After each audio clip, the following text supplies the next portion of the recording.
రికార్డులో మీ మనసులో పెట్టుకుంటే లేదా మీరు నోట్ చేసుకున్నా లేదా యూట్యూబ్లో మన యొక్క ప్రోగ్రామ్స్ ఉన్నాయి, మీ ఫ్రెండ్స్కి ఎవరికైనా కూడా షేర్ చేసినా కూడా, లేదంటే మీరు అప్పుడప్పుడు ఈ లీడర్షిప్లో ఉన్నటువంటి విషయాలు కొన్ని మెయిన్ నోట్ చేసుకోవాలి.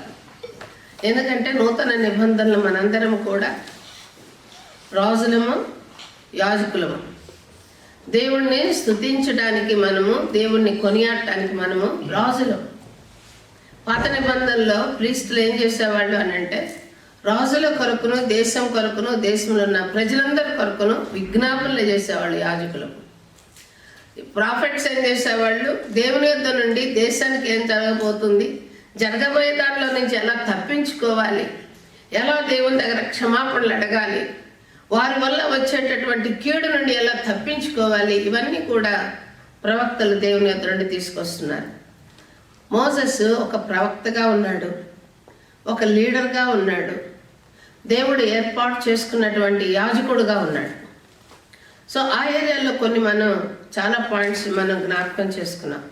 ఈరోజు యాజకుడుగా పిలువబడినటువంటి అహరోను గురించినటువంటి కొన్ని విషయాలు, ఈ యొక్క ఘంటసాల వెంకటేశ్వరరావు కానీ లేదంటే బాలసుబ్రహ్మణ్యం గారి గురించి కానీ ఎందుకు ఈ టాపిక్ దేవుడు జ్ఞాపకం చేశాడు అని అంటే, అహరోనికి నలుగురు మనందరికీ తెలుసు, దేవుడు అహరోన్ని పిలిచాడు. మోషే చాలా ఏరియాల్లో మూడో అధ్యాయము, ఆది కాండము, నిర్గమాకాండము 3వ అధ్యాయము, మోషే 3వ అధ్యాయం మొత్తం చదువుతా పోతూ ఉంటే మోషే యొక్క కాలింగ్, ఆ తర్వాత మోషే 4వ అధ్యాయం వచ్చేటప్పటికి చాలా వంకలు చెప్తాడు. మొదట అన్నీ చెప్పుకుంటూ వస్తారు, వాళ్ళ మనుషులు అన్న మాట వినరు ఇశ్రాయేలీలు అని చెప్తాడు. లాస్ట్కి వచ్చేటప్పటికి నేను అసలు మాట్లాడలేనయ్యా అంటాడు. ఇక్కడ చూడండి 14 వచనం, 4వ అధ్యాయం 14-15, 13 నుంచి చదువుతున్నాను. అందుకు అతడు, అయ్యో ప్రభా, నీవు పంపదలిచిన వారిని పంపమనగా ఆయన మోషే మీద కోపపడి, లేవీయుడకు నీ అన్నయ్య అయిన అహరోను లేడా, అతడు బాగుగా మాట్లాడగలడని నేను ఎరుగుదును. ఇదిగో అతడు నిన్ను ఎదుర్కొని వచ్చుచున్నాడు, అతడు నిన్ను చూచి తన హృదయమందు సంతోషించును. నీవు అతనితో మాట్లాడి అతని నోటికి మాటలు అందించవలను. నేను నీ నోటికి అతని నోటికి తోడై ఉండి మీరు చేయవలసిన దానిని మీకు బోధించెదను. అతడే నీకు బదులు జనులతో మాట్లాడును, అతడే నీకు నోరుగా నుండును, నీవు అతనికి దేవుడుగా ఉండును. సో ఇక్కడ అహరోనుకి, మోషే గారికి ఎవరిని సపోర్ట్ ఇచ్చాడు? అహరోన్ని ఇచ్చాడు. నూతన నిబంధనలో ఒక విషయం ఉంది, భాషలు ఒకళ్ళు మాట్లాడితే భాషలకి ఇంకొకళ్ళు ట్రాన్స్లేట్ చేస్తారు. ఇదంతా ఏమంటారంటే, పెంతెకోస్తు అనుభవం లేని వాళ్ళు ఇదంతా నాటకం పోటకం అని చాలా హేళనగా మాట్లాడతారు. అది హేళన కాదు.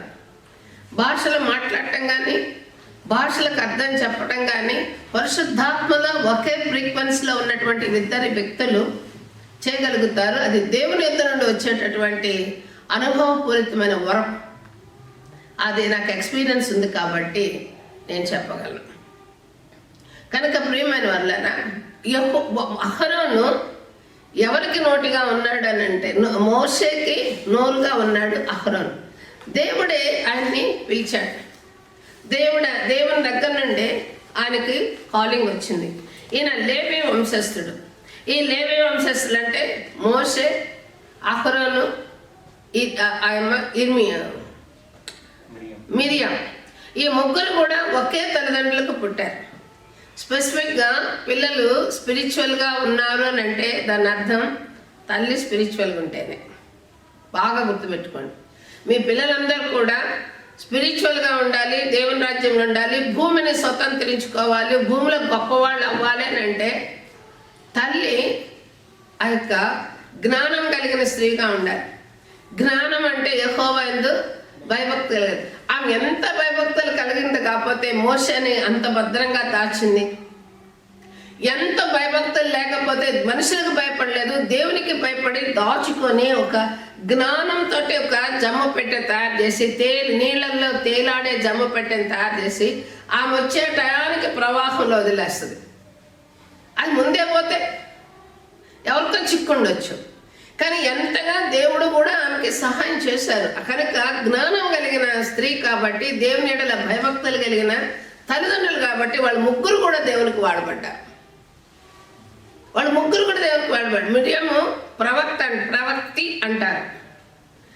అలాగే అహరోను కూడా దేవుడు ఆయన నోటి బూరగా ఉంచాడు. దేవుడే ఆయన్ని పిలిచాడు. అహరోనుకి 4 పిల్లల్లో నాదాబు, అబీహు, ఎలియాజరు, ఇతమారు. సో వీళ్ళ గురించి ఇంకో పాయింట్కి వచ్చారు రాబోయే ముందు. ఈయన యొక్క ఇంట్రడక్షన్లో కొన్ని మాటలు ఈయన గురించి తెలుసుకొని, ఆ ఇంట్రడక్షన్ తర్వాత ఆయన క్యారెక్టర్లో ఉన్న కొన్ని విషయాలు, కొన్ని పాజిటివ్స్ ఉన్నాయి, కొన్ని నెగిటివ్స్ ఉన్నాయి. మన జీవితాల్లో కూడా మంచి చెడులు ఉన్నాయి. మనం తిన్న పండులో ఏముంటుంది? మంచి ఉంది, చెడు ఉంది. మనం అనుకుంటాము కొన్ని సందర్భాల్లో నేను చాలా చెడ్డోడిని అనుకుంటాం, కొన్ని సందర్భాల్లో నేను చాలా మంచోడిని అనుకుంటాం. కానీ మనలో 2 ఉంటాయి. మనకి ఎవరైనా కీడు చేశారు అనుకోగానే, లేదా వాళ్ళ మీద కోపం వచ్చింది అనుకొని చెడు స్వభావం బయటకు వస్తుంది. వాళ్ళు నాకు మేలు చేశారు అనుకోగానే మంచి స్వభావం బయటకు వస్తుంది. సో ఈ యొక్క 4 పిల్లల గురించి కూడా మనం చదివేటప్పుడు క్లియర్గా ఈ 2 విషయాలు చూద్దాం. అలాగే అహరోను గారిలో ఉన్నటువంటి మంచి పాయింట్స్ మనం ఎలా తీసుకోవాలి, చెడు పాయింట్స్ మనం ఎలా తీసుకున్నా, లెర్నింగ్ ఫ్రమ్ ది మిస్టేక్స్ లేదా రాంగ్స్ అని అంటాము కదా. సో ఎలాగ మనం నేర్చుకోవాలి, ఈ 4 పాయింట్స్ మనం ఈరోజు చూడబోతున్నాం. ముఖ్యంగా మొదటిగా అహరోను టాలరేట్స్ ఐడలట్రీ. దేవుడు అక్కడ నుంచి ఇశ్రాయేలీల దగ్గర నుంచి ఐగుప్తులో నుండి తీసుకొచ్చేటప్పుడే దేవుడు ఒక వార్నింగ్ ఇస్తాడు. ఏమని ఇస్తాడు? ఐగుప్తీయులు ఆకాశం ఒక దేవత, నైలు దేవత, నీళ్ళు ఒక దేవత, లేదంటే గాలి ఒక దేవత, ఇట్లా డిఫరెంట్ అన్నీ కూడా వాళ్ళకి దేవతలే. ఆ దూడ దేవత, మనకు కూడా అంతే కదా, ఇండియాలో కూడా వీళ్ళందరూ దేవతలే. సో ఈ దేవతలకి డిఫరెంట్ సీజన్స్లో డిఫరెంట్ వెరైటీస్గా నైవేద్యం పెడతారు, పూజలు చేస్తారు, ఆచరిస్తారు. కనుక దేవునికి ఏ స్వరూపమైనా మీరు చేసుకోకూడదు, ఏ రూపమైనా కూడా ఉండకూడదు అని మొదట 20 నిర్గమాకాండం 20 అధ్యాయంలో ప్రభువు ఆజ్ఞలు ఇస్తాడు మోషే ద్వారా. కానీ 32 అధ్యాయం వచ్చేటప్పటికి ఈ యొక్క ఇశ్రాయేలీలందరూ ఏం చేస్తారో చూడండి. మోషే కొండ దిక్కుండా తడవ చేట ప్రజలు చూచినప్పుడు ఆ ప్రజలు అహరోను వద్దకు కూడి వచ్చి, లెమ్ము మా ముందు నడుచుటకు దేవతను మా కొరకు చేయము. ఆ రోజు కొండ మీద దిగి వచ్చి మోషే 10 ఆజ్ఞలు ఇస్తుంటే మేము చేస్తామని మాట్లాడారు. కానీ ఇక్కడ వచ్చి 20 అధ్యాయంకి 32 అధ్యాయంకి కొన్ని నెలలే తేడా. ఈ నెలల లోపల ఏమన్నారు? మళ్ళీ మేము ఆరాధించుటకు మాకు దేవత కావాలంటున్నారు. ప్రభు యొక్క ఆజ్ఞ, ఫస్ట్ ఆజ్ఞ ఏంటి? నువ్వు ఏ దేవతని, ఏ రూపాన్ని కూడా నువ్వు చేసుకోకూడదు. సో అలాంటిది ఇక్కడ దేవతలు ఇచ్చారు. అప్పుడు ఈయనేమంటున్నాడో తెలుసా మోషే వారితోటి?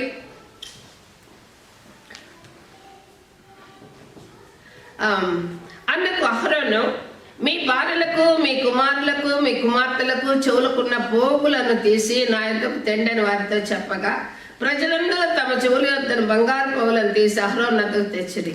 అతడు వారి యొద్ద వాటిని తీసుకొని పొగరతో రూపమును ఏర్పరిచి దానిని పోసిన దూడగా చేసిన.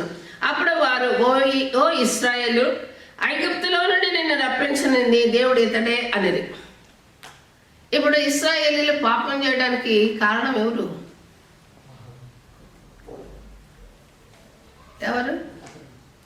అహరోనే కదా. దేవుడు ఎప్పుడు కూడా అన్యాయస్తుడు కాదు.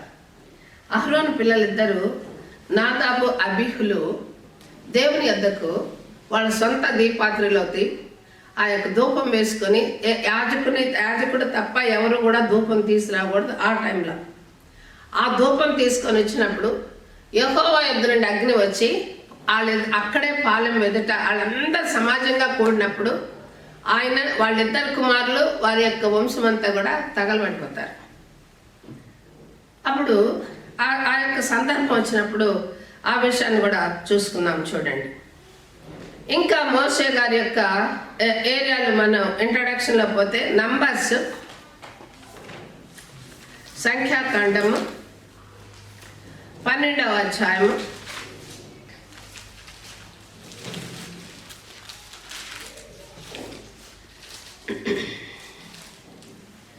మోషే మీద అహరోను మిరియాము ఇద్దరు కూడా సనుగుతారు. అసలు యాక్చువల్గా మొదట పిలిచింది ఎవరిని దేవుడు?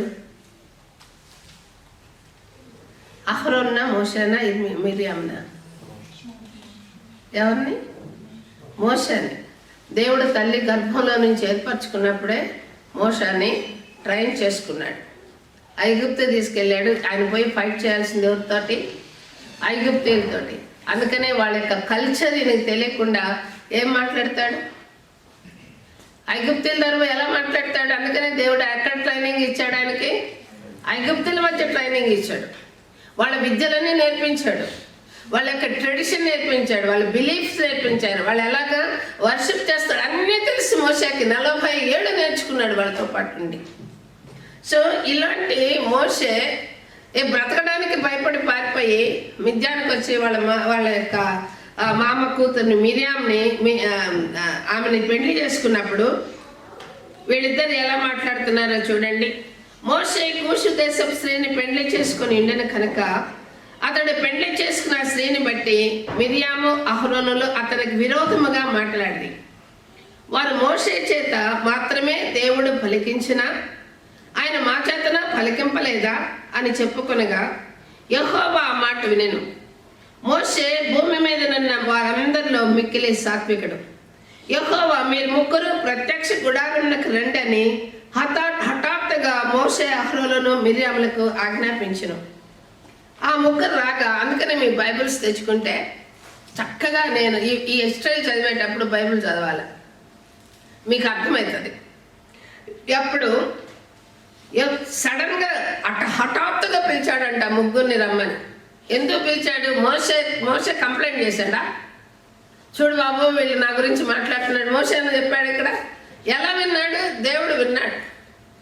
ఇంకో సన్నాద రామోత్ గిల్గాత్ ఇశ్రాయేలీల యుద్ధం జరిగేటప్పుడు వాళ్ళ దగ్గర మన యొక్క సీక్రెట్స్ అని ఎవరు చెప్తున్నారు? మన దగ్గర నుంచి ఎవరన్నా గూడుపుటాన్ని సిఐడీలు ఉన్నారా అని ఒక రాజు అడిగితే ఇంకొక అతను ఆలోచనకర్త ఏం చెప్తా అంటే, మన సిఐడీలు కానీ గూఢచారులు కానీ ఎవరు లేరు, వాళ్ళ దేశంలో దేవుని దగ్గర నుంచి ఒక ప్రవక్త ఉంటాడు, ఆయన దేవుని దగ్గర నుంచి మన దగ్గర ఏం జరుగుతున్నాయో మొత్తం తీసుకెళ్ళి వాళ్ళకి చెప్తున్నారు, అందుకే వాళ్ళు తప్పించుకుంటారని. దేవుడు మనుషులకి ఎవరు చెప్పక్కర్లేదు. దేవునికి ఇష్టమైన వారికి దేవుడే బయలుపరుస్తాడు. దేవుడు ఖచ్చితంగా బయలుపరుస్తాడు. ఇక్కడ ఏమంటున్నాడు చూడు, యెహోవా మేఘ స్తంభంలో దిగి ప్రత్యక్ష గుడారం యొక్క దూరం వద్ద నిలిచి అహరోను మిరియాములను పిలిచెను. వారిద్దరు రాగా ఆయన, నా మాటలు వినుడి, మీలో ప్రవక్త ఉండిన ఎడల యెహోవా నాకు నేను దర్శనమిచ్చి అతడు నన్ను తెలుసుకున్నట్లు కలలో అతనితో మాట్లాడుదును. నా సేవకుడైన మోషే అట్టివాడు కాడు, అతడు నా ఇల్లంతట్లో నమ్మకమైన వాడు. నేను గూఢభావంతో కాదు, దర్శనమిచ్చి ముఖాముఖిగా అతనితో మాట్లాడుదును. అతడు యెహోవా స్వరూపమును నిదానించి చూచును. కాబట్టి నా సేవకుడైన మోషేకు విరోధముగా మాట్లాడుటకు మీరేలా భయపడలేదు? మోషే అహరోనుని మిరియామును అడుగుతున్నాడు. అప్పుడు అహరోను ఏం చేశాడు? తన్ను తాను తగ్గించుకొని, అహరోను యొక్క క్యారెక్టర్ ఏంటంటే సబ్మిసివ్, తన్ను తాను తగ్గించుకునే టైపు క్యారెక్టర్లో మాట్లాడతాం.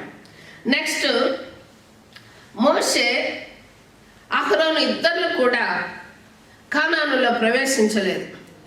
ఎందుకని ప్రవేశించలేదు అని అంటే 12వ అధ్యాయం నంబర్స్ 12వ అధ్యాయము 20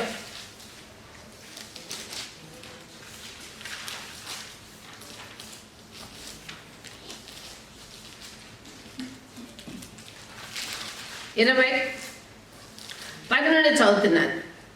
మోషే తర్వాత మోషే అహరోనులు ఈ ప్రజలందరూ కూడా నీళ్లు లేవు, తాగడానికి లేవు, తిండి లేదని ఏడుస్తారు. దేవుడు మన్నా ఇస్తాడు.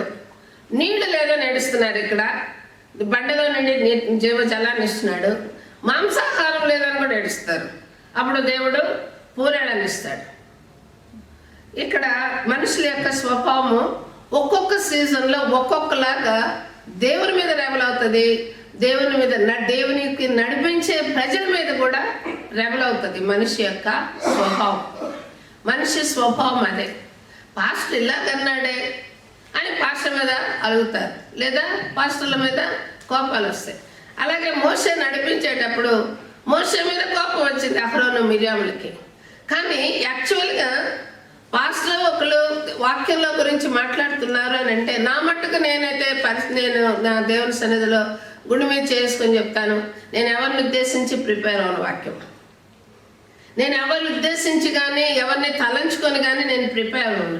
నాకు పాయింట్ పరిశుద్ధాత్మ దేవుని దగ్గర ప్రార్థన చేసుకుంటాను. ప్రభా, మీ ఆలోచన నాకు చెప్పు. వాక్యం ఎప్పుడు కూడా రెండంచెలు కలిగిన ఖడ్గం. నేను ఒకళ్ళని కట్ చేస్తుంటే ఇంకొకసారి ఆ కత్త ఏమవుతుంది, నన్ను కత్తిరిస్తుంటుంది. రెండంచెలు కలిగిన ఖడ్గం. ఆ ఖడ్గం పట్టుకుని ఒక పాస్టర్ మాట్లాడుతున్నాడంటే ఏమి కుతూహలం నిన్ను పోయడం, నన్ను నేను కోసుకున్నట్టే. కనుక ఎప్పుడు కూడా పాస్టర్లు రెండంచెలు కలిగిన ఖడ్గాన్ని పట్టుకుంటారు. కాబట్టి మనుషులను ఉద్దేశించి ఎప్పుడు కూడా వాక్యాన్ని ప్రిపేర్ అవ్వం. కనుక దేవుడు మాట్లాడేటప్పుడు మనం ఎలాగా వాక్యాన్ని తీసుకుంటున్నాం అనేది దేవుని యొద్ద నుండి వస్తుందా, మనుషుల యొద్ద నుండి వస్తుందా? ఇప్పుడు ఈ మనుషులు ఎన్ని రకాలుగా మోషే మీద తిరుగుబాటు చేస్తారు. ఈ అరణ్యంలో ఎండలకు చంపాలనే, పగల మేఘ స్తంభం, రాత్రి అగ్ని స్తంభం. ఈ ఎండల్లో ఆకలికి చంపాలనే మన్నా, ఈ ఎండల్లో నీళ్ళకి చంపాలన్నా, ఈ అరణ్యంలో నీరంతా చేదుగా ఉన్నాయని, ఇలాగ డిఫరెంట్ ఏరియాలు ఎవరి మీద సరుగుతున్నారు? మోషే మీద డైరెక్ట్గా, మోషే మీద ఇండైరెక్ట్గా దేవుడి మీద. ఎవరు చెప్తే వస్తున్నాడు మోషే? ఆయన చెప్పాడా, నేను ఐగుప్తు నుండి మిమ్మల్ని చెప్తానని? ఆయన ఇష్ట ప్రకారం తీసుకురాలేదు, దేవుని ఇష్ట ప్రకారం తీసుకొచ్చారు. కనుక ప్రభువు ఈ ఏరియాలో ఏమని మాట్లాడుతున్నాడంటే 20వ అధ్యాయము 10 నుండి 13 వరకు.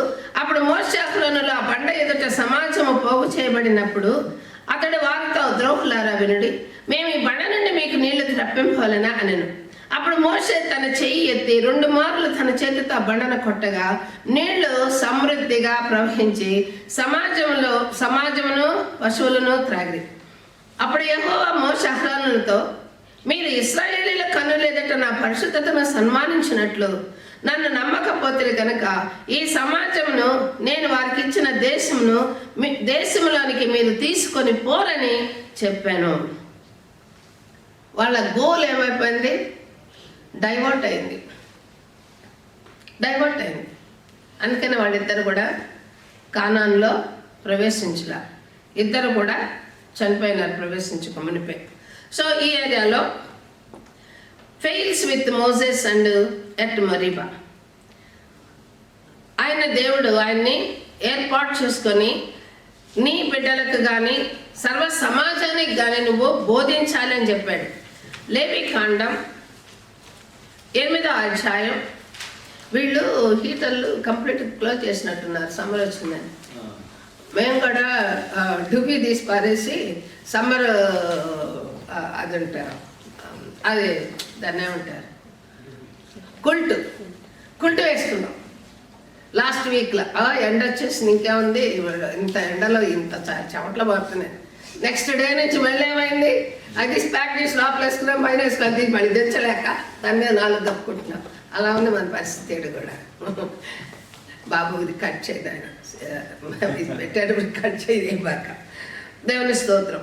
ఇక్కడ మరీబా దగ్గర వీళ్ళిద్దరు దేవునికి వ్యతిరేకంగా మాట్లాడినందువల్ల వీళ్ళిద్దరు కూడా వెళ్ళలేకపోయారు. అయితే దేవుడు అహరోన్ని ఎలా పిలిచాడు ఒక మాట చదువుకున్నాను చూడండి. లేవికాండము 8వ అధ్యాయము 10వ అధ్యాయం చదువుకుందాం ఫస్ట్. లేవికాండము 10వ అధ్యాయము 8 నుండి. అప్పుడు యెహోవా అహరోనుతో ఇట్లనెను, నీవు ప్రత్యక్షపు గుడారంలోనికి వచ్చినప్పుడు మీరు చావకుండానట్లు నీవును నీ కుమారులను ద్రాక్షారసమునే కానీ మద్యమునే కానీ త్రాగకూడదు. మీరు ప్రతిష్ఠింపబడిన దాని నుండి లౌక్యమైన దానిని అపవిత్రమైన దాని నుండి పవిత్రమైన దానిని వేరు చేయుటకును యెహోవా మోషే చేత ఇశ్రాయేలులకు ఆజ్ఞాపించిన సమస్త విధులను మీరు వారికి బోధించుటకు ఈ తరములకు నిత్యమైన మీ తరములకు నిత్యమైన కట్టడ. మోషే దేవుని ద్వారా మోషే గ్రహించుకున్నాడు. మోషే తెలుసుకున్న తర్వాత ఈ వాక్కులు ఏం చేశాడు? తన నెక్స్ట్ జనరేషన్కి అందించాడు. ఎలా అందించాడు? ఏమేమి చేయకూడదు? దేవుని యొక్క ప్రత్యక్షపు గుడారంలోనికి వచ్చినప్పుడు, అంటే మనం ordained to teach in God's office, దేవుని ఇంట్లో పనిచేసేవారు ఎలాగా ఉండాలి అనే విషయాన్ని ఎవరు బోధించారు? అహరోను బోధించాడు. అహరోను బోధించిందే సేవకులు కూడా చెప్తూ ఉంటారు. నీకు ఏదైనా అవసరం, ఇప్పుడు నాకు బిర్యానీ తినడం అవసరం, కానీ పాస్టర్ బిర్యానీ తినొద్దు అన్నాడు అనుకో, అపోస్తలుడైన పౌలు అంటాడు, ఎవరైనాను వాడికి ఇష్టమైనది తింటే నువ్వు అభ్యంతర పడొద్దా. అలాంటి మనం కంప్లైంట్ చేయకూడదు దేవుని దగ్గర. కానీ ఆర్డర్ ఏముంది? నీ ఇష్టమైనది నువ్వు తింటున్నావు, నీ ఇంట్లో తింటున్నావు, అది బెటర్. కానీ దేవుని ఇంట్లో పనిచేసేటప్పుడు గాడ్స్ ఆఫీస్, మీరు జాబ్ డిస్క్రిప్షన్ ఎలాగైతే మీకు ఉంటుందో, దేవుని ఇంట్లో పనిచేసే ప్రతి వ్యక్తికి, వాళ్ళు వర్షిప్లో ఉండే సింగర్స్ కావచ్చు, వర్షిప్ లీడర్ కావచ్చు, బోధించే పాస్టర్ కావచ్చు, వీళ్ళకి స్పెషల్ జాబ్ డిస్క్రిప్షన్ ఉంటుంది in the presence of God. Me secular జాబ్కి మీ జాబ్ డిస్క్రిప్షన్ ఉన్నట్లుగా ఇది దేవుని ఇంట్లో పని. నిర్లక్ష్యంగా చేయవాడు శాపగ్రస్తుడు అని ఉంది బైబిల్లో. దేవుని ఇంట్లో పనిని నిర్లక్ష్యంగా చేయకూడదు, భయముతో వణుకుతో చేయాలి. నాకు ఇచ్చిన టైంలో నేను కమిట్మెంట్. మోషే అహరోనులు ఇద్దరు కూడా మిస్ అయ్యారు కాబట్టి దేవుణ్ణి ఆరాధించవలసిన, దేవుణ్ణి గణపరచవలసిన సందర్భంలో గణపరచలేదు కాబట్టి వాళ్ళిద్దరు కూడా కానానికి వెళ్ళలేకపోయారు. మనం పాత నిబంధన చదువుకుంటున్నాము, కొత్త నిబంధన కాదు. అది అక్కడ వచ్చినప్పుడు ఆ విషయం మాట్లాడుకుందాం. ఈ అహరోన్ డైడ్ అట్ మౌంట్ హోర్. సంఖ్యాకాండము 20వ అధ్యాయము. దేవుడి హెచ్చరికలు చేసిన తరువాత మోషే అహరోనులు, అప్పట్లో మనకున్నటువంటి గ్రేస్, మనం ఇప్పుడు ఏమనుభవిస్తున్నాము? వారమంతా ఏమైనా చేయొచ్చు, దేవుని దగ్గరకు రాగానే మనం కృపను పొందుకుంటాం. ప్రభా క్షమించాను, కానీ ప్రభు ఏం చేస్తున్నాడు? మనల్ని క్షమించేస్తున్నాడు. ఇది మనం గ్రేస్లో ఉన్నాం. అది ఎప్పుడు దాకా? ప్రభు వచ్చేంత వరకే.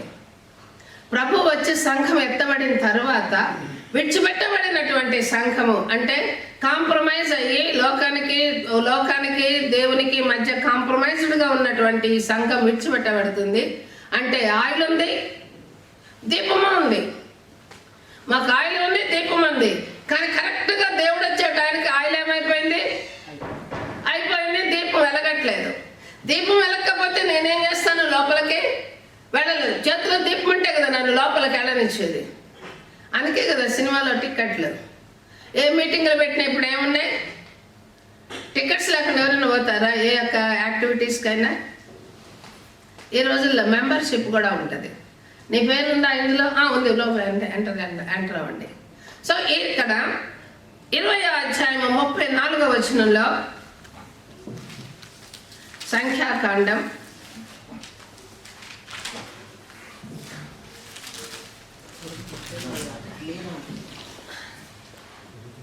24 చూడండి. 24 అహరోను తన పితరులతో చేర్చబడిన. ఎక్కడ? అప్పుడు ఇశ్రాయేలీయుల సర్వ సమాజం కాదేశులో నుండి సాగి హోరు కొండకు వచ్చును. యెహోవా ఏదోము పొలిమేరుల యొద్దనున్న హోరు కొండలో మోషే అహరోనులతో ఇలా సెలవిచ్చును. అహరోను తన పితరులతో చేర్చబడును. ఏలయనగా మెరీబా నీళ్ల యొద్ద మీరు నా మాట వెనుక నా మీద తిరుగుబాటు చేసితిరి గనుక నేను ఇశ్రాయేలుకి ఇచ్చిన దేశమందు అతడు ప్రవేశింపడు. ఇంట్రడక్షన్లో ఆయన descendant of Levi, father of Nadab, Abihu, Eleazar, Ithamar, tolerates idolatry, ఆయన ఎంకరేజ్ చేశాడు. Permits the people to do even. నాకు తెలియదు బాబు, నేను చేయను, మీరు ఏమైనా చేసుకోండి అంటే చంపేసి ఉండేవాడు అహరోన్ని, అంతే కదా. ఇస్రాయేల్ అందరూ కలిసి చంపేసి ఉండేవాడు.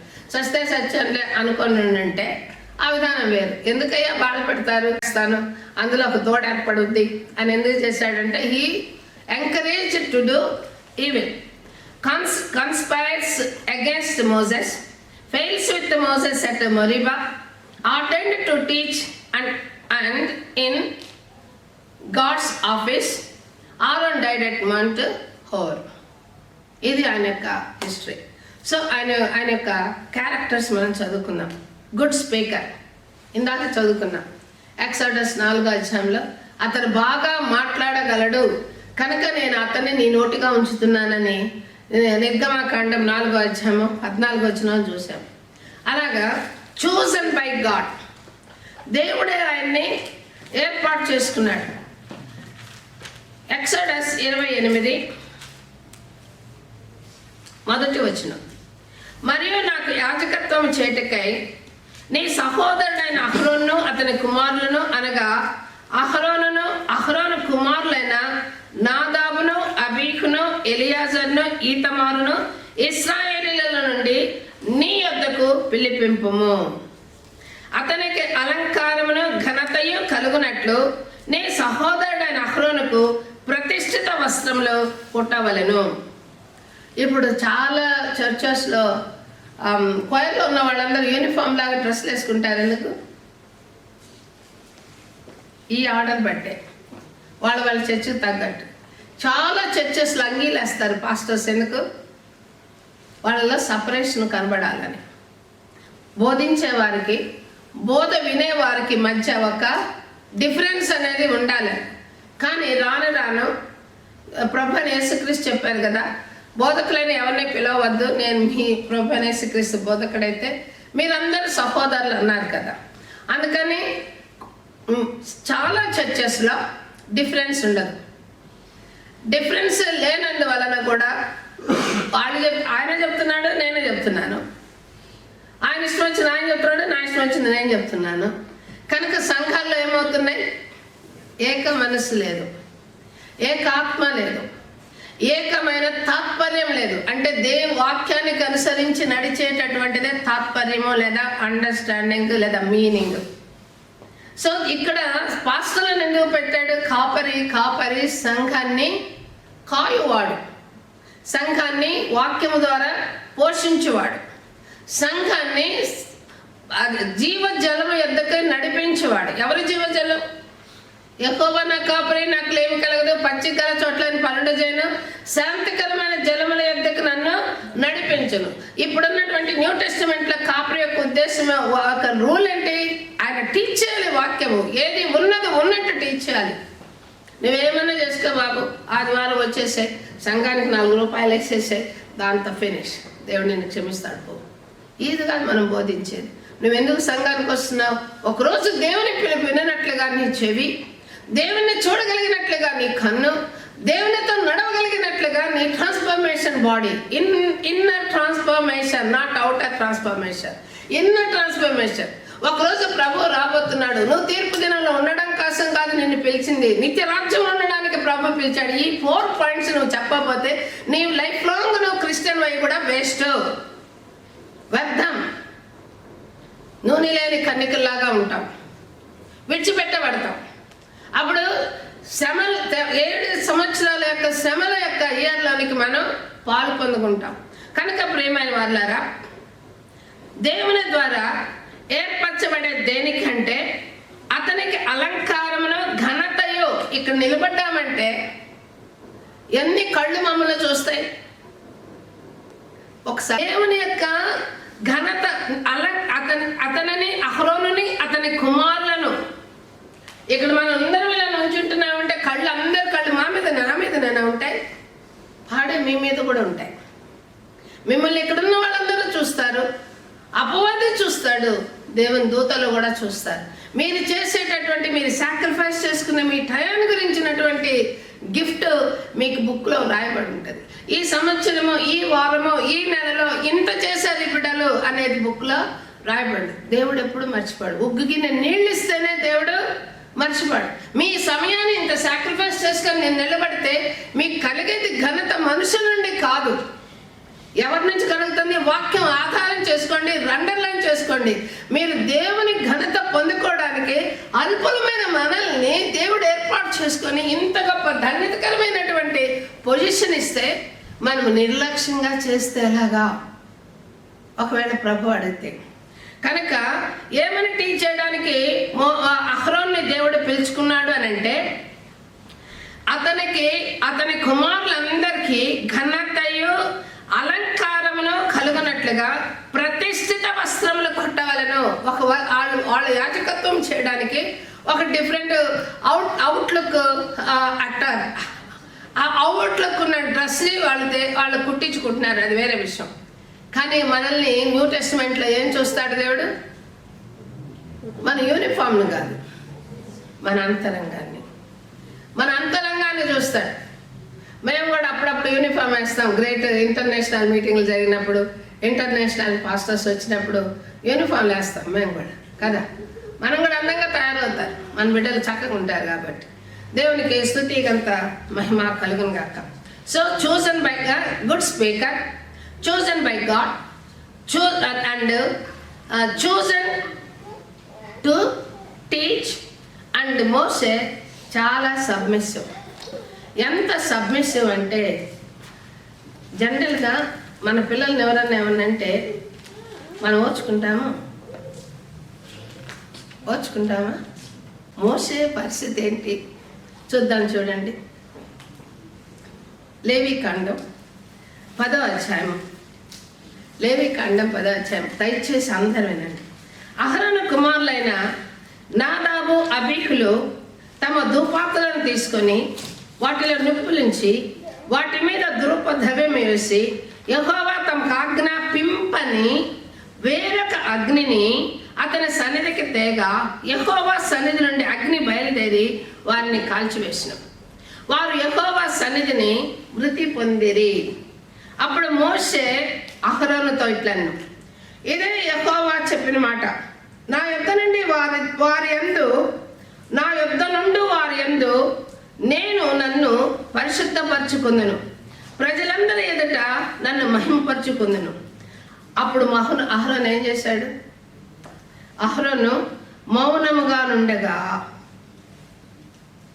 దేవుని చిత్తం అని చెప్పి మౌనంగా ఉన్నాడు. అంటే దేవునికి ఎంత కోపమా? దేవునికి అంత కోపం వస్తుందా? రోషం గలవాడు దేవుడు. అప్పుడు రోషమే, ఇప్పుడు రోషమే. దేవుడు ఎప్పుడూ రోషమే. ఆయనకు వచ్చే మహిమ ఎవరికి? మనుషులకి కానీ దేనికి కానీ చెందనివ్వరు. మనం ప్రతిష్ఠిత జనం, మనము యేసుక్రీస్తు రక్తంతో ప్రతిష్ఠిత జనం.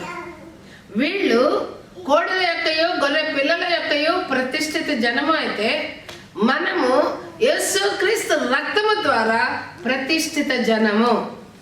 బాగా గుర్తుపెట్టుకోండి, మనం ప్రతిష్ఠిత జనం. ఓన్లీ పాస్టర్లు, సింగర్లు కాదు, మనం అందరము కూడా క్రీస్తు రక్తాన్ని పంచుకుంటున్నటువంటి వారము. మనము ప్రతిష్ఠిత జనం. కనుక ఈ ప్రతిష్ఠిత జనము దేవుడు ఆజ్ఞాపింపని క్రియలు చేస్తే దేవుడు ఒప్పుకుంటాడా? ఆలోచించండి. దేవుడు ఆజ్ఞాపింపని క్రియలు. కానీ ఇంకా ఇద్దరు ఉన్నారు, ఎలియాజరు అని ఈతామారు.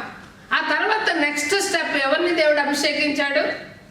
ఎలియాజరు, ఈతామారు. పాస్టర్ల పిల్లలు పాస్టర్లు అవుతారా? ఏడవుతారు?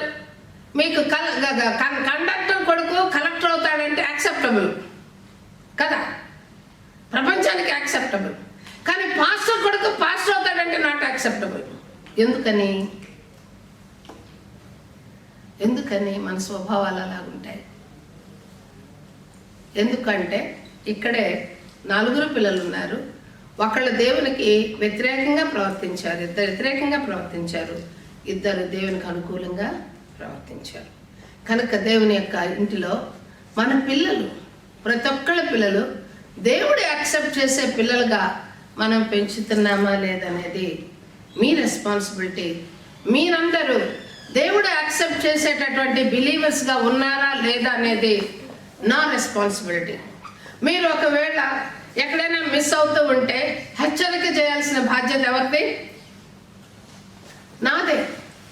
ఎందుకంటే నేను సంఘంలో ఉన్న వారి గురించి లెక్క చెప్పవలసిన రెస్పాన్సిబిలిటీ ప్రభు నాకు ఇచ్చారంటే, మీకు ఎవరికైనా కష్టం వస్తే ఆ కష్టం గురించి నేను ప్రార్థించకపోతే దేవుడు నన్ను లెక్క అడుగుతాడు. దేవుని దగ్గర నేను లెక్క చెప్పాలి. ప్రభా సోన్సో కొన్ని ఏరియాలు జరగకపోతే అవి ఎందుకు జరగలేదు, వాళ్ళ ప్రాబ్లం ఏంటో, వాళ్ళ పేరెంట్స్ ఏంటో, వాళ్ళ పితరులదేంటో, అవి క్షమింపబడ్డాయో లేదో, కొట్టివేయబడ్డాయో లేదో అవన్నీ నాకు అనవసరం. దేవుని ఇంట్లోకి వచ్చిన తర్వాత క్రీస్తు రక్తంతో కడగబడినటువంటి వారందరికీ కూడా పాస్టర్ ఇస్ కాపరి, ఆయనకి రెస్పాన్సిబిలిటీ ఉంటుంది. మీ యొక్క టీచింగ్స్, మీ యొక్క ఆత్మీయ జీవితం ఎదుగుదలకైతేనేమి, మీ యొక్క సెక్యులర్ లైఫ్కి అయితేనేమి, మీ కుటుంబ జీవితంలో కావలసిన శాంతి సమాధానాల గురించి ప్రార్థన చేయవలసిన బాధ్యత పాస్టర్ది. కనుక ఈ ఏరియాలో ఆయన సబ్మిసివ్గా ఉన్నాడు. ప్రతి ఒక్క విశ్వాసి మనం నేర్చుకోవాల్సింది సబ్మిసివ్ టు గాడ్, తగ్గించుకునే మనస్సు. 5వ ఏరియాలో వీక్ ఇన్ క్రైసిస్. కష్టం వచ్చినప్పుడు ఏం చేస్తాడు ఆయన? దేవుని మోసే అయితే ప్రతిసారి ఏ కష్టం వచ్చినా, ఇశ్రాయేలు ఏం కష్టపెట్టినా, ఎంత బాధ పెట్టినా వెంటనే దేవుని దగ్గర పోయి ప్రార్థించేవాడు. ఆ మనస్సు దగ్గర పోయి, ప్రభువా వీళ్ళందరూ నన్ను ఇసుకిస్తున్నారు, నేనేం చేయమంటావని దేవుని దగ్గర ప్రార్థించితే దేవుడు ఒక ఆలోచన చెప్పేవాడు. కానీ ఇక్కడికి వచ్చేటప్పటికి మోసే అయితే ఏం చేశాడు? అవునా, మీకు దేవుడు కావాలా? అయితే రండి, మీ బంగారం అంతా తీసుకురండి. వాళ్ళ దూడను తయారు చేసేసాడు. దూడను తయారు చేస్తే వీళ్ళు ఏం చేశారో చూడండి. 32వ అధ్యాయము 5-6 వచనాల్లో అహరోను అది చూసి దాని ఎదుట ఒక బలిపీఠం కట్టించాను. దూడను చేశాడు. దూడకు ముందు ఏం చేశాడు? బలిపీఠం కట్టించాడు. దాని ఎదుట బలిపీఠం కట్టించను. మరియు అహరోను రేపు యెహోవాకు పండుగ జరుగునని చాటింపగా మర్నాడు వారు ఉదయం లేచి దహన బలులను సమాధాన బలులను అర్పించింది. అప్పుడు జనులు తినుటకు త్రాగుటకు కూర్చుండి ఆడుటకు లేచిరి. అందుకనే దేవుని ఇంట్లో నేను చెప్తాను, ప్రేయర్ అయిన తర్వాత ఎవరు డాన్సులు వేయకూడదని. వాక్యానుసారంగా చెప్పాను నేను, నా ఇష్టానుసారంగా నేను చెప్పట్లేదు. వాక్యం ఉంది. అప్పుడు దేవుని యొక్క కోపం రగులుకుంది వాళ్ళ మీద. కనుక ఈ క్రైసిస్ వచ్చినప్పుడు నేను ఒకవేళ మీరు డాన్స్లు వేసుకోండి, పాటలు పాడుకోండి, చేసుకోండి అని నేను ఒప్పుకున్నాను అనుకోండి. ఎవ్రీ సండే మనం ఇక్కడ డిన్నర్ చేసుకుంటాం, 7 డాన్సులు జరుగుతాయి, పద్యాలు జరుగుతాయి, పాటలు జరుగుతాయి. ఇది యాక్సెప్టబుల్ మనకి? నా మీద కోపం తెచ్చుకుంటారు. ఎందుకు ఇలా చేస్తుంది ఆంటీ, ఎందుకు టీచ్ చేస్తుందంటే నేను నేర్చుకునే మీ మధ్య తీసుకొస్తున్నాను. దేవుని ఇంట్లో మనం పరిశుద్ధంగా ఆచరించాల్సినప్పుడు పరిశుద్ధంగానే ఆచరిస్తాం. ఒకవేళ మనం దేవునికి ఇవ్వవలసిన సమయము మనం ఇవ్వకుండా అవుట్ సైడ్ మనం ఇచ్చినా కూడా మనం ఆన్సరబుల్ టు గాడ్.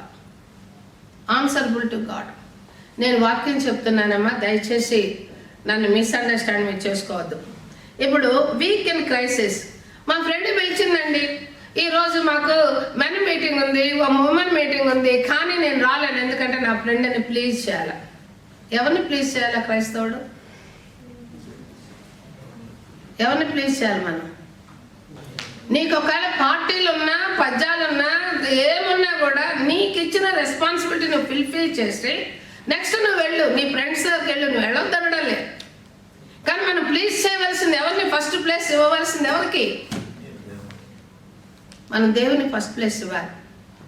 నా పార్టీలు ఉన్నాయి, వాళ్ళు ఏమని అనుకుంటారు, వాళ్ళు హెల్ప్ చేయరు, వాళ్ళు మనకు సహాయం చేయరు అని అనుకుంటారా? యెహోవాను ఆశ్రయించకుండా నరులను ఆశ్రయించేవాడు ఎడారిలోని అరూహ వృక్షం అంటారు. సక్సెసర్ కాలేకపోయారు. స్ట్రిక్ట్ బైబుల్ ఉన్నట్లుగా బోధించకపోవడము మూలాన. కనుక ప్రియమైన వాళ్ళారా, వీక్ ఇన్ క్రైసిస్. మోసలాగా మనుషులకు భయపడి వాళ్ళకి అనుకూలమైన రీతిగా మనం ప్రవర్తించితే మన గోలును మనం రీచ్ కాలేము. Next area subject to jealousy. ఇందాక చదువుకున్నాం చూడండి, నంబర్స్లో Numbers 12th chapter 1 and 2 వర్సెస్లో ఇక్కడ దేవుడు వీళ్ళతోనే మాట్లాడా. మోషేతో 2వ వచనం, వారు మోషే చేతనే ఎక్కువ మాట్లాడనా పలికించనా, మా చేత పలికింపడా. ఎవరి మీద జలస్ వచ్చింది? వీళ్ళిద్దరికి మోషే మీద జలస్ వచ్చింది. కానీ దేవుడు మొదట ఎవరిని పిలిచాడు? మోషేనే పిలిచాడు. కనుక మిరియాంకి ఏమైంది? కుష్ఠవ్యాధి వచ్చింది. కానీ మిరియాం రిపెంట్ అవ్వలేదు. ఎవరు రిపెంట్ అయ్యారు అక్కడ? అప్పుడు అహరోను ఏమంటున్నాడు చూడండి, 11వ వచనం, అయ్యో నా ప్రభువా, మేము అవివేకులము పాపులమైన మేము చేసిన ఈ పాపమును మా మీద మోపవద్దు. ఇమీడియట్ గా దేవుడు ఆమెను చూడగానే భయంతో వణుకుతో అహరోను ఏం చేశాడు? పశ్చాత్తాపడ్డాడు, రిపెంట్ అయ్యాడు. ఆ రిపెంటెడ్ హార్టే ఈ రోజు వరకు లేవి వంశం అనేది యూదులలో యాజకులుగానే ఉన్నారు. మరి మనకి ప్రభు అనేక సార్లు అవకాశాలు ఇస్తూ ఉంటాడు మనల్ని మనం పరిశీలించుకున్నట్లుగా. కనుక ప్రియమైన వాళ్ళారా, ఈరోజు మోషే నుంచి మనం ఏం నేర్చుకుంటున్నాం అనేది చాలా విషయాలు. మోషే తాను రిపెంట్ అయ్యాడు. ఏ గుడ్ స్పీకర్, మనం గుడ్ సింగర్స్, మనందరం కూడా అందరికీ వాక్యం చెప్పగలం. మీలో ప్రతి ఒక్కళ్ళు కూడా క్రీస్తు ఎందుకు చనిపోయాడంటే చెప్పగలం. 7 words ఏంటి, 70 words కూడా మీరు చెప్పగలరు. మన అందులో లంటి డేస్లో 40 రోజులు బయట సాక్ష్యం చెప్పారు. మీ పిల్లలు ఎంత బాగా చెప్తారండి, బాగా చెప్పగలరు. మనందరం కూడా ప్రతి క్రైస్తవుని నోటిలో వాక్ ఉన్నది. Everybody is a speaker chosen by God. మనంతట మనం క్రీస్తుని అంగీకరించలేదు, కానీ భూదిగంత నివాసులారా తేరి చూచి రక్షణ పొందడనేటటువంటి దేవుని యొక్క ఉచితమైన కృపను బట్టి ప్రభు మనల్ని నశించుచున్న మనల్ని వెతికి రక్షించి ఆయన రక్తం ద్వారా కడిగి మనకి ఈ విమోచన, ఈ యొక్క సాల్వేషన్, రక్షణ మనకి ఇచ్చారు. We are chosen generation. అందుకే కదా పేతురు అంటాడు, మీరు ప్రత్యేకమైనటువంటి చూజన్, ఏర్పరచబడిన జనం, రాజులు, యాజకులు అంటున్నారు. 3వ ఏరియాలో చూజన్ బై గాడ్. ఒక్కొక్కరు ఒక్కొక్క రీతిగా దేవుణ్ణి ఘనపరుస్తూ ఉన్నారు. కనుక ఘనపరచబడినటువంటి ఏరియాలు కూడా మనం ఏం చేయాలి? నిలబడాలి. ఎందుకు నిలబడాలి? ఘనత, మహిమ ప్రభువు ఇచ్చారు కాబట్టి. 4వదిగా సబ్మిసివ్. ఒకవేళ దేవుని కోపము ఎవరి మీద ఉన్న వారి నిమిత్తం మనం ఏం చేయాలి? విజ్ఞాపన చేయాలి. తెలియదు ప్రభా, అజ్ఞానంగా ఉన్నందువలన దయచేసి మన్నించు ప్రభా, దయచేసి క్షమించు ప్రభా అని మనం ఏం చేయాలా? దేవుని దగ్గర సబ్మిసివ్గా ప్రార్థన చేసుకోవాలి. 4వదిగా వీక్ ఇన్ క్రైసిస్. ఆయనైతే బలహీనుడుగా ఉన్నాడు, మనుషుల ఇష్ట ప్రకారం నడిచాడు. మనం కూడా అలాగే మనుషుల ఇష్ట ప్రకారం నడిస్తే మన ఘనతను మనం కోల్పోతాం. కనుక ఎప్పుడు జ్ఞాపకం ఉంచుకోవాలి, మనుషుల ఇష్టానుసారంగా మనం నడిస్తే మన యొక్క విజన్ కోల్పోతాం.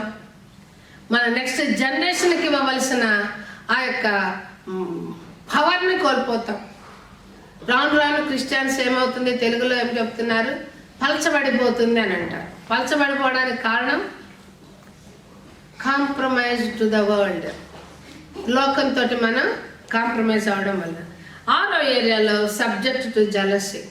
ఈడు బాగుపడాడు, వాడు బాగుపడాడు, ఆంటీ బాగా చెప్పింది, నేనేం చెప్పలేదా? నాకు చాలా కాంపిటీషన్ ఉంది, మీకు తెలుసా లేదా? మీకు తెలుసులే కొంతమంది. సలోమి ఆంటీనే దేవుడు పిలిచాడేంటి, మమ్మల్ని కూడా పిలిచాడు. ఎన్ని చర్చిలో వస్తున్నాయి, మరీ మంచిది. Praise the lord. ఎవరి ఏరియాల్లో వాళ్ళు దేవుణ్ణి మహిమపరచాలి. అందరికీ దేవుడు రీచ్ అవ్వలేడు కదా. పేతురు ఒక్కడే పెట్టుకున్నాడు అనుకో దేవుడు, ప్రపంచం మొత్తానికి పేతురు జర్నీ చేయగలడా? అందుకని 12 మందిని పెట్టుకున్నాడు. 12 మందితో పాటు ఎంతమందిని పెట్టుకున్నాడు? 70 మందిని పెట్టుకున్నాడు. పేతురు ప్రార్థన చేసినప్పుడు ఎంతమంది వచ్చారు? 3000 మంది వచ్చారు. సో వీళ్ళందరూ కూడా ప్రపంచానికి స్ప్రెడ్ అయిపోయారు, సువార్త ప్రకటింపబడుతుంది. ఈ కాంపిటీషన్ అనేది కూడా హెల్తీగా ఉన్నప్పుడు సువార్త అనేది ప్రబలుతుంది. Next, subject to jealous and conscience to of guilt. ఏదైనా తప్పిదం దేవుడు మనకు బయలుపరిస్తే వెంటనే మనం ఏం చేయాలి? దేవుని దగ్గర తగ్గించుకొని క్షమాపణ అడగాలి. These are the lessons we're learning from the prominent men are hero of our. Shouldn't tolerate idolatry. ఈ మాటలు కొంచెం జ్ఞాపకం చేసుకుందాం. మత్తయి సువార్త 6వ అధ్యాయం 24వ వచనం. మత్తయి సువార్త 6:24 చదవండమ్మా. ఎవడేమో ఇద్దరు యజమానులకు దాసుడిగా నుండనేరడు. అతడు ఒకరిని ద్వేషించి ఒకరిని ప్రేమించును, లేదా ఒకరిని పక్షముగా నుండి ఒకరిని ధృవీకరించును. ఆమేన్. ఎవరు గురించి మాట్లాడుతున్నారు? రెండు. ఒకటి లోకము, ఇంకోటి దేవుడు. లోకములో ఉన్నదంతయు శరీరాశ, నేత్రాశ, జీవపుటము. 19వ వచనంలో భూమి మీద మీ కొరకు ధనం కూర్చుకున్నదు, ఇక్కడ చిమ్మటయు తుప్పును తినివేను, దొంగల కన్నం వేసి దొంగలెదురు. పరలోకమందు మీ కొరకు ధనమును కూర్చుకునండి, అక్కడ చిమ్మటైనను తుప్పైనను. నీ ధనం ఎక్కడ ఉండునో అక్కడ నీ హృదయం ఉండదు. కనుక ధనమునకును దేవునికి ఒకే ప్రేమ చూపించటము సాధ్యము కాదు. దేవుణ్ణి ప్రేమించేటప్పుడు ఆ ప్రేమ ఫస్ట్ లవ్గా ఉండాలి. ఫస్ట్ ప్రయారిటీ దేవునికి ఇవ్వాలి. నాకు ఫస్ట్ ప్రయారిటీ ధనము, లేదా నా ఉద్యోగం, నా సంపాదన అనుకుంటే వీ ఆర్ నాట్ యాక్సెప్టెడ్. ఎందుకంటే నీ ధనం ఎక్కడుంటే నా మనసు అక్కడ ఉంటుంది. సపోజ్ అయ్యో నేను ఈరోజు జాబ్కి వెళ్ళుంటే నాకు కనీసం 200 వచ్చేదని. చిన్నప్పుడు స్టోరీ చెప్తుండేవాళ్ళు కదా, చేపలు పట్టేవాళ్ళు. ఒకడేమో ఇద్దరు నా ఫ్రెండ్స్, ఒకడేమో చేపలు పట్టుకోవడానికి వెళ్ళాడంట, ఇంకోడేమో చర్చిలో కూర్చున్నాడంట. కూర్చున్నంతసేపు ఆడు ఎన్ని చేపలు పట్టాడో, ఎంత పెద్ద చేపలు పట్టాడో, ఎన్ని వచ్చినాయో, అవి అమ్ముకుంటే ఎంత వస్తుందో, అది కూర వండుకుంటే ఎంత వస్తుందని ఈయన మెసేజ్ ఏం చెప్పాడు, అవన్నీ ఏం బ్రెయిన్లోకి వెళ్ళలేదు. చేపలు చేపలు చేపలు చేపలు. అక్కడ చేపలు పట్టేవాడు, అయ్యో ప్రభా ఆశపడి నేను చేపలకు వచ్చాను, ఈరోజు వాళ్ళు పాస్టర్ ఏం చెప్పాడో ఏమో, ఆ పాస్టర్ ద్వారా ఈయనేం బ్లెస్సింగ్స్ పొందుకున్నాడో ఏమో, ఏం జరుగుతుందో, అయ్యో నేను ఆ బ్లెస్సింగ్స్ మిస్ అయిపోయానని చేపల గారు కూర్చున్న వాళ్ళు ఏడ్చారంట. అలా మనం ఉంటే మన మనసు ఎక్కడుంది? ఈ చర్చిలో ఉన్నాడు, మనసు అంతా చేపల మీద ఉంది. చేపలకి వెళ్ళినాడు, మనసు అంతా చర్చిలో ఉంది. కనుక ఈ రెండిట్లో దేన్ని ప్రేమిస్తున్నారు, ఎవరు ప్రేమిస్తున్నారు? అలా మనం అనుకోండి. ఇంకొక ఏరియా, కొలస్సీయులకు రాసిన పత్రిక 3వ అధ్యాయము 5వ వచనం. కొలస్సీయులకు రాసిన పత్రిక 3:5. కావున భూమి మీద నున్న మీ అవయములను, అనగా జారత్వము, అపవిత్రత, కామాతురత, దురాశ, విగ్రహారాధనైన ధనాపేక్ష. ఈ ధనం సంపాదించడాన్ని ఇంగ్లీష్లో ఏమని పెట్టారు? Idol worship. ఆ ఒక్క మాట చదవండి అమ్మా ఇంగ్లీష్లో. సిరికిని దేవునికిని దోస్తులుగా ఉండలేరు అనే మాటకి ఎగ్జాంపుల్ ఇది. Put to death therefore what is earthly in you, sexual immorality, impurity, passion, evil desire, and covetousness, which is idolatry. ఇంకో వర్షన్లో ఏమనుంది? Sexual immorality, impurity, lust, evil desires, and greed, which is idolatry. Greed is idolatry కదా. Greed అంటే ధనాపేక్ష. ధనమే చంపాలి అనుకుంటే అది విగ్రహారాధనతో సమానము. కానీ ఆజ్ఞల్లో మొదటి ఆజ్ఞ ఏంటి? ఏ విగ్రహాన్ని నువ్వు చేసుకోకూడదు. దేవుని కన్నా నువ్వు దేన్ని ప్రేమిస్తే అది నీకు విగ్రహం. నాకు పిల్లలు చాలా ఇష్టం, వాళ్ళు నాకు విగ్రహం అనమాట. పిల్లలు పుడుతున్నారు, ప్రెగ్నెంట్ ఉన్నారంటేనే చాలు, అసలు అంత ప్రాణం అనమాట. సెకండ్ టైం బాబు, అబ్బా ప్రభా నువ్వు బాబుని ఇచ్చేసావు, ఇంకా వీడు నాకు ఎనఫ్ అనుకున్నాను. ఆడ 6 రోజులకే చనిపోయాడు. దేవుడు నన్ను అడిగాడు, అలిగాను, కోపం, ఏడుపు, పిచ్చి చాలా చేశాను. ప్రభు అన్నాడు, ఎందుకు నీకు అంత ఇష్టం పిల్లలంటే? మొదట ఎవరికి ఇవ్వాల ప్రయారిటీ? నువ్వు దేన్ని ఎక్కువ మనం ప్రేమిస్తాం, అది మనకి విగ్రహం. కనుక భార్య అయితే భర్త విగ్రహం కొన్నాడా? భర్త అయితే భార్య విగ్రహం ఉందా? పేరెంట్స్ అయితే పిల్లల విగ్రహంగా ఉన్నారా? లేదంటే డబ్బుల సంపాదన అనేది విగ్రహంగా ఉందా? ఇవన్నీ మనకి దేవుడి నుండి మనల్ని ఏం చేస్తాయి? దూరం చేస్తాయి. అందువల్లే ఫస్ట్ ప్రయారిటీ దేవునికి ఇవ్వలేం మనం.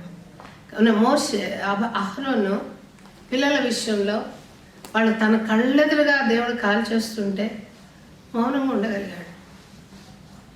ఎందువల్ల ఉండగలిగాడు? ఆ యొక్క ఘనత ఏంటో తనకు తెలుసు కాబట్టి. కనుక మనం అందుకు దేవుడు మనల్ని పిలవలేదు. ఎందుకు దేవుడు మనల్ని పిలిచాడు? 1 Peter 3:9 ఆశీర్వాదమునకు వారసులవుటకు మీరు పిలువబడితే గనుక కీడుకు ప్రతి కీడైనను దూషణకు దూషణైనను చేయక దీవించుడి. సో దేవుడు మనల్ని ఎందుకు పిలిచాడు? దేవుడు అహరోన్ని పిలిచాడు, మోషేని పిలిచాడు ఇశ్రాయేలును నడిపించమని. దేవుడు మనల్ని ఎందుకు పిలిచాడు?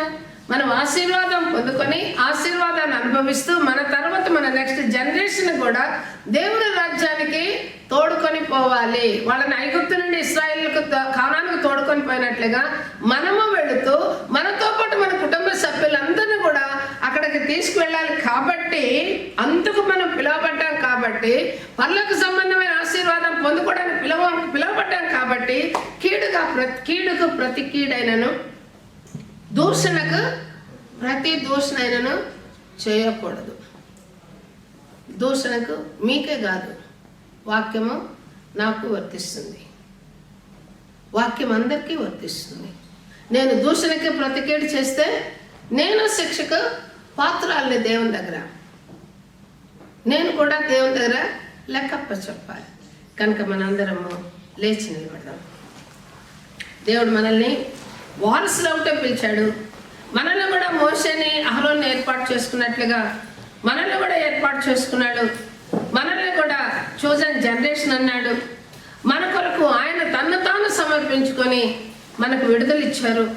ఆయన మనల్ని కూడా ఇతరుల కోసం మీరు క్షమించే హృదయం కలిగి కీడుగా ప్రతి కీడు కానీ దూషణగా ప్రతి దూషణ కానీ చేయకుండా మీ మట్టుకు మీ ఆశీర్వాదాన్ని మీరు కాపాడుకోవాలి అని ప్రభు ఈ దినమందు హెచ్చరిక చేస్తున్నాడు. ఏం లెసన్ మనం నేర్చుకున్నాం అంటే మోషే గారి దగ్గర తన్ను తాను తగ్గించుకునే లెసన్, మనుషుల్ని ప్రియపరచుటకు దేవునికి వ్యతిరేకమైనటువంటి ఈవిల్ థింగ్, కీడైన థింగ్ చేయటకు మోషే అహరోను తన్ను కవర్ చేసుకోవడానికి, మనుషుల్ని ప్రియపరచడానికి ఆయన తను తాను దేవునికి వ్యతిరేకంగా మారాడు. అందుకనే విశ్రాంతిలోనికి ప్రవేశించలేదు. ప్రియమైన వారులారా, మనుషుల్ని ప్రియపరచడానికి దేవుని సన్నిధిని నెగ్లెక్ట్ చేస్తున్నారా? మనుషుల్ని ప్రియపరచడానికి రాజులుగాను యాజకులుగాను పిలువబడినటువంటి మన పిలుపుని, మన ఘనతని మనం కుదవపెడుతున్నాం లేదా మార్గేజ్ చేస్తున్నామా? దేవునికి ఫస్ట్ ప్రయారిటీ ఇచ్చి ఆయన యొక్క సేవలో ఆయన మహిమని వెతకవలసిన మనం అహరోను మోషేలు మనుషుల ఎదుట బండని కొట్టి దేవుని అవమానపరిచినట్లుగా మనుషుల ఎదుట క్రీస్తుని మళ్ళా మనం సిలువ వేస్తున్నామా? ఏం నేర్చుకుంటున్నాం మన జీవితాల్లో? ప్రభు నిన్ను నన్ను ఎందుకు పిలిచారు?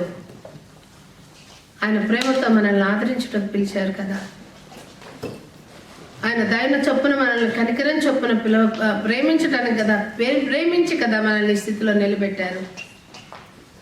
తగ్గించుకుందాం, ప్రభు దగ్గర క్షమాపణ అడుగుదాం. ఎక్కడైతే ఆయన సేవలో నిర్లక్ష్యంగా పాల్గొంచుకుంటున్నామో, ప్రభు ఇచ్చిన విశ్రాంతి దినం ఆచరించుట ఎక్కడైతే భయం లేకుండా మనం ప్రవర్తిస్తున్నామో మనం పరిశీలించుకుందాం. దేవుని దగ్గర క్షమాపణ అడుగుదామా? ఏ ఏరియాలో అయితే ప్రభు మనతో మాట్లాడుతున్నారు ఆ ఏరియాలో దేవుని దగ్గర ఒప్పుకుందామా? దేవుని సేవకులకు కానీ దేవునికి కానీ ఇశ్రాయేలు ప్రజలు వ్యతిరేకంగా మాట్లాడి సణిగి గొణిగి దేవుని దుఃఖపరిచినట్లుగా, మోషేకి కోపం తెప్పించినట్లుగా ప్రవర్తన చూసినప్పుడు ప్రభు మాట్లాడతారు కదమ్మా. తగ్గించుకుందామా? మౌనంగా 2 నిమిషాలు మీ అందరూ కూడా దేవుని సన్నిధిలో ప్రార్థించవలసిందిగా కోరుతున్నాను. తీర్చుకొందునేసయ్యా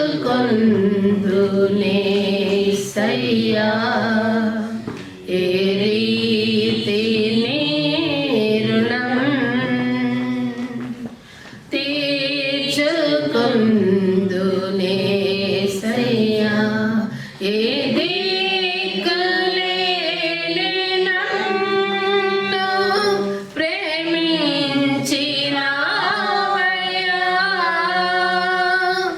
ఎంతో కృపను చూపి నన్ను దీవించినావయ్యా ఏ రీతి నీ రుణం తీర్చుకొందునేసయ్యా.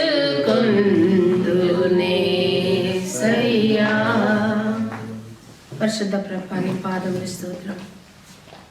మనుషుల ప్రీపరిచి తన ఘనతను తన 2 బిడ్డల్ని కోల్పోయాడయ్యా ఆఖరు. అయితే ఆ ఏరియాలో మేము మనుషుల్ని ప్రీపరుస్తున్నామేమో. మాకు రావాల్సిన ఆశీర్వాదం, మా బిడ్డలకు రావాల్సిన ఆశీర్వాదం మనుషుల కొరకు మీ యొద్ద నుండి పొందుకొనుటకు నిర్లక్ష్యం చేస్తున్నామేమో. దయతో క్షమించు ఫాదర్, మన్నించు ఫాదర్. మీరు మమ్మల్ని ఘనత వహించేటటువంటి రక్షణ వస్త్రాన్ని ధరింపచేశారు ప్రభా. ఈ వస్త్రము మీ దేవదూతలకి అపవాదికి కనబడే వస్త్రం ప్రభా. అహరోను బిడ్డలకు అహరోనుకు ప్రతిష్ఠిత వస్త్రాలు ధరింపచేసినట్లుగా మాకును రక్షణ వస్త్రం ధరింపచేసావు తండ్రి. ఈ వస్త్రంతో నా ప్రభా మిమ్మల్ని ఎదుర్కొనడానికి మా ఇన్నర్ ట్రాన్స్ఫర్మేషన్ ప్రభా మీరు కోరుతున్నారు తండ్రి. దయతో నా ప్రభా మనుషులను బట్టి నా తండ్రి, లేదంటే ప్రభా లోకంలో ఉన్నటువంటి ధనాశను బట్టి నా ప్రభా మీ కృపను మేము నిర్లక్ష్యం చేయకుండా ఉండినట్లుగా క్షమించండి ప్రభా. యాజకులుగా దేవుని సన్నిధిలో నిలబడినప్పుడు నా తండ్రి మాకు ఇచ్చినటువంటి జాబ్ డిస్క్రిప్షన్ మీరు చూస్తున్నారు ప్రభా. నిర్లక్ష్యంతో దేవుని సేవ చేయవాడు శాపగ్రస్తుడు అన్నావు నాయన. దయతో ఏరియాలో ప్రభా తండ్రి నన్ను మమ్మల్ని క్షమించు, ఈ పాపము ఈ శాపము మా మీదకు రావద్దన్నట్లుగా అహరోను చేసిన ప్రార్థన ఈరోజు మేము చేస్తున్నాము తండ్రి. దయతో క్షమించు ప్రభా, మన్నించు ప్రభా. శ్రేష్టమైన నీ ఆలోచనకు, శ్రేష్టమైన నీ దీవెనలకు మమ్మల్ని నిలబెట్టే ప్రభా సహాయం చేయండి తండ్రి. కృప చూపండి అయ్యా. యేసయ్యా నీ పాదములు స్తోత్రం. మీరు ఇచ్చిన వాక్కులను బట్టి నేను ఈ జీవితంలో మా హృదయాలలో మేము ఇది రాసుకొనటానికి నా తండ్రి ఈ దినాన్ని లిఖించమని బ్రతిలాడుతూ తండ్రి ఈ పెద్దల యొక్క వీళ్ళందరూ కూడా నా ప్రభా మీరు ఏర్పాటు చేసుకున్న లీడర్లు, వారిలో ఉన్న వీక్నెస్, వాళ్ళలో ఉన్న స్ట్రెంగ్స్, అలాగే మాలో ఉన్న చెడు మంచి, ఈ రెండింటిని మేము గ్రహించుకొని ఇవి నీచంలో ఏవి ఘనములో తెలుసుకొని మీ వాక్యానుసారంగా ముందుకు సాగుటకు పరిశుద్ధాత్మ దేవా నీ సహాయాన్ని మాకు దయచేయమని త్వరగా రానే నేస్తేనాం అడిగి వేడుకొంచున్నాం తండ్రి. ఆమేన్. మనం కూర్చున్నా.